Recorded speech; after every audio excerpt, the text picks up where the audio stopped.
Voy a darle la palabra a otro personaje al cual nosotros estimamos también como un amigo, como una gran persona, no solamente de esta universidad, sino de todo nuestro país, que es el maestro Enrique González Ruiz, el cual pues también tiene una trayectoria brillante. Él fue fundador del Frente Nacional contra la Represión y asesor de la Asociación de Familiares de Detenidos, Desaparecidos y Víctimas de la Represión de México. Él también fue rector de la Universidad Autónoma de Guerrero, allá por los años de 1981-84. En fin, tiene una trayectoria brillante, pero brillante en el sentido, no lo digo del político que hace carrera, no, es de esas personas que realmente nos hacen mucha falta en nuestro país y en el mundo. Y bueno, pues le vamos a dar la palabra al licenciado en Derecho, doctor en Ciencias Políticas, catedrático e investigador de la Universidad Autónoma de México y actualmente coordinador del programa de posgrado de Derechos Humanos de esta universidad. Yo creo que la publicación de un libro con el tema de sucumbidos es un esfuerzo por rescatar la memoria histórica de un hecho que ha significado en el devenir de nuestro país una serie de circunstancias en las que me voy a referir a continuación. Un hecho de la mayor relevancia que, sin embargo, por las condiciones que vive nuestro país, debiera tener un mayor nivel de divulgación y de conocimiento de la sociedad. ¿Qué pasó en Sucumbíos? ¿Qué quiere decir esto del caso de Sucumbíos? Hace casi 4 años se dio un ataque aéreo, un bombardeo a un campamento de las Fuerzas Armadas Revolucionarias de Colombia que estaba cerca de la frontera, en Ecuador, pero cerca de la frontera con la propia Colombia, en un lugar llamado Lago Agrio, en el municipio de Sucumbíos, en Ecuador. En ese bombardeo perdieron la vida más de 2 docenas de personas, algunas de ellas con el tiro de gracia que les dieron policías o miembros del ejército colombiano que llegaron después del ataque. Las naves que llevaban las bombas habían salido de una base militar del propio Ecuador y de alguna base militar de Colombia, ambas con asesoría norteamericana. Colombia es el país más ocupado de América Latina por el ejército norteamericano. Es el lugar donde tiene más peso real en las decisiones militares que se toman en aquel país, el ejército norteamericano. Y el ataque de Sucumbíos fue una muestra de eso. Fue un ataque quirúrgico. Las tomas, las filmaciones que se han hecho del lugar dejan ver que fue un ataque de precisión, que se valió de toda la tecnología con que cuenta el ejército norteamericano para no fallar en el objetivo. El objetivo era eliminar a uno de los dirigentes máximos de la guerrilla colombiana, de las FARC, el comandante Raúl Reyes, quien por cierto había jugado durante varios años una función importante en la búsqueda de una solución política del conflicto. Él había recibido misiones de prácticamente de todo el mundo, entre ellas de mexicanos y de mexicanas, que buscaban la forma de contribuir a la solución política del conflicto en aquel país. digamos que era relativamente fácil saber la ubicación de Raúl Reyes porque era el más visto de los comandantes de las FARC. Era el que más frecuentemente hacía entrevistas de prensa o de medios en general, el más ubicable, digamos, de quienes dirigían a esa organización. De modo que, si bien es cierto que puede decirse que los medios de inteligencia colombianos y norteamericanos tuvieron un acierto cuando encontraron al comandante Reyes, pues también es verdad que no era de los más difíciles de localizar, precisamente porque había una gran actividad, un trasiego muy permanente hacia su campamento de gente proveniente de todo el mundo. En el bombardeo perdieron la vida, decía, más de 2 decenas de personas, entre ellas 4 mexicanos, 3 hombres y una mujer, 3 estudiantes de la UNAM y uno del Instituto Politécnico Nacional, que habían asistido unos días antes a un encuentro bolivariano en Quito, la capital de Ecuador, y que habían recibido ahí la invitación a trasladarse al campamento y decidieron ir para allá. Los 4 mexicanos, 3 hombres y una mujer asesinados, se encontraban además con una 5ª persona, estudiante también de la UNAM, que sobrevivió al ataque. Por fortuna salvó la vida, aunque también sufrió una serie de vejaciones, de maltratos y todavía de una férrea persecución por el gobierno de Colombia, que fue el autor de la agresión, por el gobierno de Ecuador en algún momento, aunque después cambió la postura, y el gobierno de Felipe Calderón. Iba a decir mexicano, pero mejor me acuerdo de lo que decía algún intelectual.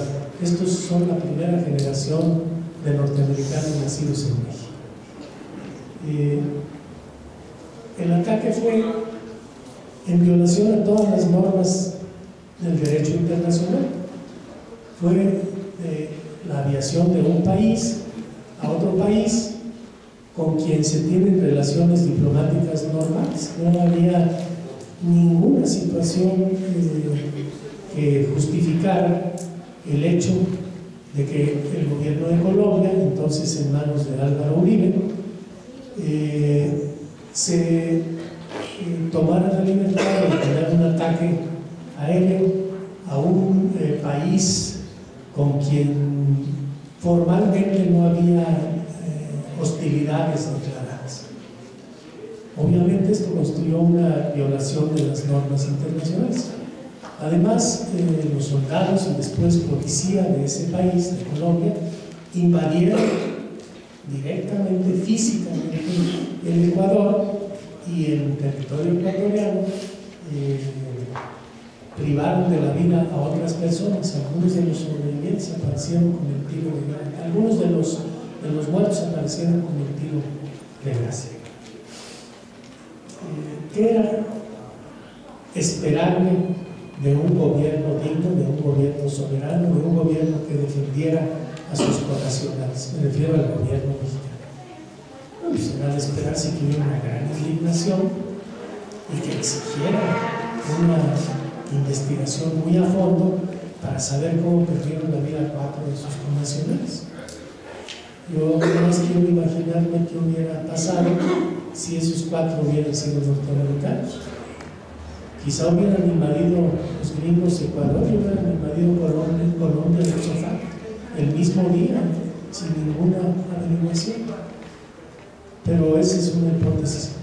Lo que fue una realidad es que 4 mexicanos perdieron la vida y una 5ª fue víctima de vejaciones, malos tratos por parte del gobierno de México.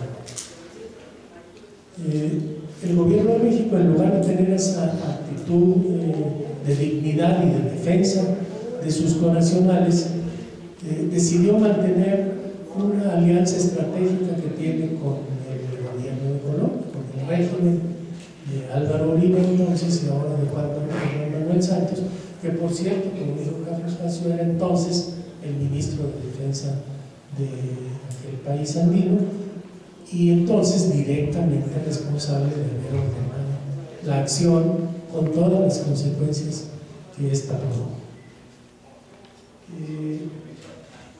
Al mantener esa alianza estratégica con el régimen colombiano, el Estado mexicano, encabezado por Felipe Calderón, daba constancia del giro dramático que ha sufrido la política exterior mexicana en los regímenes panistas. En los últimos 11 años, la política exterior de México es una política de vergüenza, es una política que no nos enorgullece a las y los mexicanos, es una política que niega nuestras mejores tradiciones de solidaridad con las luchas de los pueblos, de acompañamiento con aquellos que buscan su liberación, de compromiso con las causas libertarias de la humanidad. Entonces lo que ha hecho Calderón, en el caso sucumbido, no es más que ratificar esa línea de abandono de nuestras directrices fundamentales históricas de política exterior y de compromiso con los sectores más conservadores, más reaccionarios y más sometidos a los norteamericanos en el continente. No es extraño entonces que sus relaciones con los gobiernos, que en general se pueden calificar de izquierda, sea una relación bastante mala, en el caso de Venezuela, o al menos muy formal en los otros casos como el de Brasil.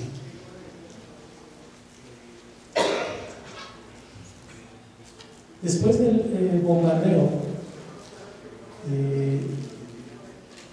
se generalizó, o junto con el bombardeo se generalizó una campaña que tendió a justificar. Ya saben ustedes que una parte de la población reacciona siempre diciendo, bueno, pues, ¿qué andaban haciendo estos muchachos en un campamento guerrillero? Es como nosotros cuando hemos ido a los encuentros zapatistas. Si se le ocurre un día bombardear a Calderón un campamento zapatista en el que nosotros andemos ahí de investigadores, de visitantes o de curiosos, simplemente, pues libertados para escribir libros aparecieron. Y lo que se señalaba al principio es que, bueno, que andaban haciendo ahí estos muchachos, estos estudiantes que andaban en un campamento, que andaban haciendo en un campamento guerrillero, pero de ahí se pasó rápidamente a la acusación de que eran parte de la guerra. Esa fue la consecuencia de la acusación inicial. Al principio no se atrevieron a eso, pero después sí, y se les instruyeron juicios por terrorismo internacional en Colombia, pero no lo van ustedes a creer, también en México. Resulta que también se abrió un proceso de averiguación en la Procuraduría General de la República para que se indagaran los nexos que estos jóvenes tenían con el grupo rebelde que estaba en las ventanas de Ecuador. Y es que estos gobiernos no conocen la tradición solidaria del pueblo de México. De plano no saben, no han leído, no saben de 3 libros los pobres, no han leído que este pueblo fue solidario con la República Española. No saben esa historia.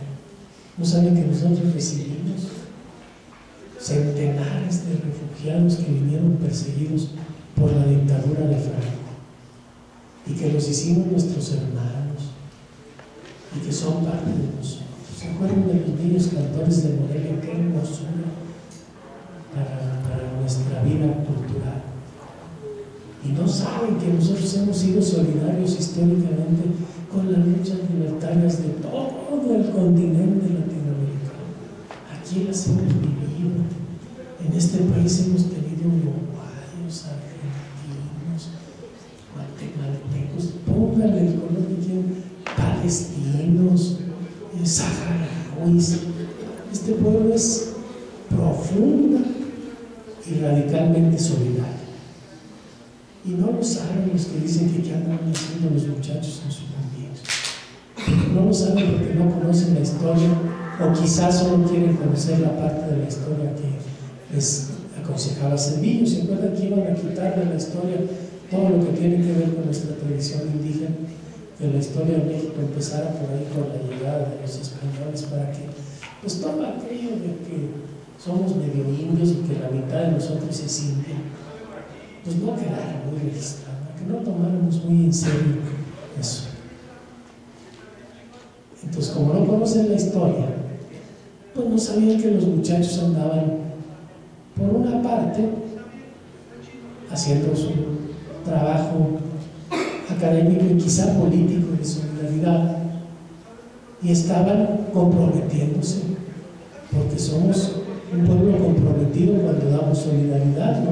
Nuestra solidaridad no es de palabra, nuestra solidaridad nunca ha sido solo declarativa, nuestra solidaridad viene de lo profundo de nuestro ser, que comparte las angustias, los afanes, los anhelos y los deseos de otros pueblos.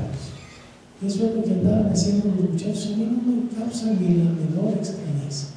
Pudo haber sido cualquiera de nosotros, porque lo hemos hecho en otras ocasiones y en muchas partes.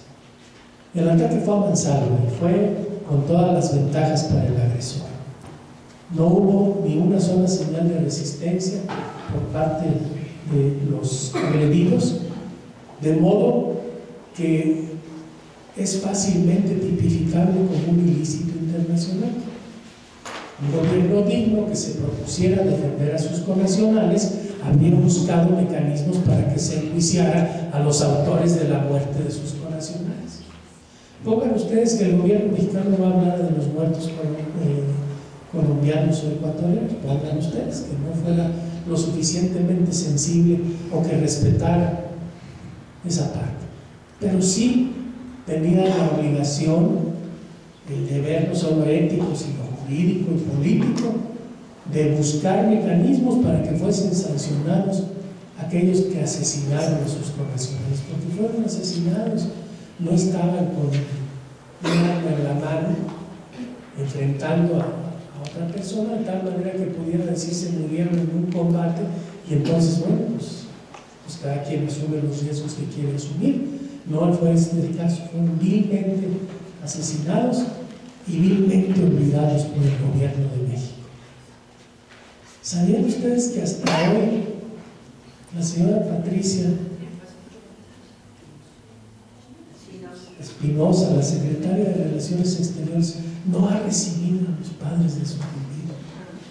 No los ha recibido, está muy ocupada, tiene una gran cantidad de tareas que le han impedido en 4 años recibir a los padres. Y no crean que ellos no lo han solicitado o no lo han exigido.